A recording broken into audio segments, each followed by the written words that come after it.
రీసెంట్‌గా క్యాన్సర్స్ అనేవి younger age గ్రూప్‌లో చాలా పెరిగాయి. ఇప్పుడు 20-30 సంవత్సరాల మధ్య వాళ్ళలో క్యాన్సర్స్ చాలా పెరిగాయి. వీళ్ళు అడిగే రొటీన్ ప్రశ్న క్యాన్సర్ ట్రీట్మెంట్ అయిపోయిన తర్వాత ఒక ప్రశ్న రొటీన్‌గా అడుగుతున్నారు. ఏంటి? సార్ నేను మ్యారేజ్ చేసుకోవచ్చా? సో వీళ్ళకు నేను చెప్పే సమాధానం ఏంటంటే, క్యాన్సర్ అనేది మీకు ఏ స్టేజ్‌లో డయాగ్నోస్ అయింది? అంటే ఏ రకమైన క్యాన్సర్?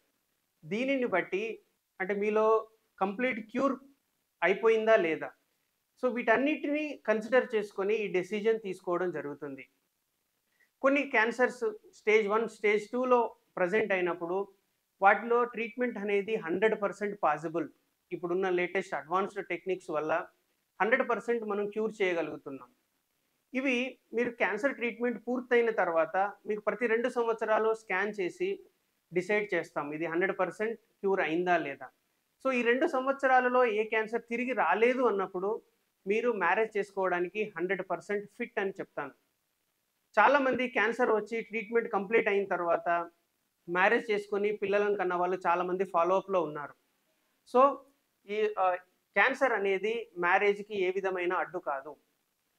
2 క్యాన్సర్ అనేది చేతులు కలపడం వల్ల గానీ, సెక్స్ చేయడం వల్ల గానీ, ఒకరి నుంచి ఇంకొకరికి ట్రాన్స్‌మిట్ అయ్యేది కాదు. సో కాబట్టి మ్యారేజ్ అనేది మీరు 100% చేసుకోవచ్చు. కానీ పిల్లలు పుట్టిన తర్వాత మీలో వచ్చిన క్యాన్సర్‌ని బట్టి ఏవైతే జన్యువులు ఉన్నాయో కారణమైనవి, అవి మీ పిల్లల్లో ఉన్నాయా లేదా అనేది ముందస్తుగానే టెస్ట్ చేపించుకుంటే పిల్లల యొక్క లైఫ్ అనేది సేఫ్‌గా ఉంటుంది.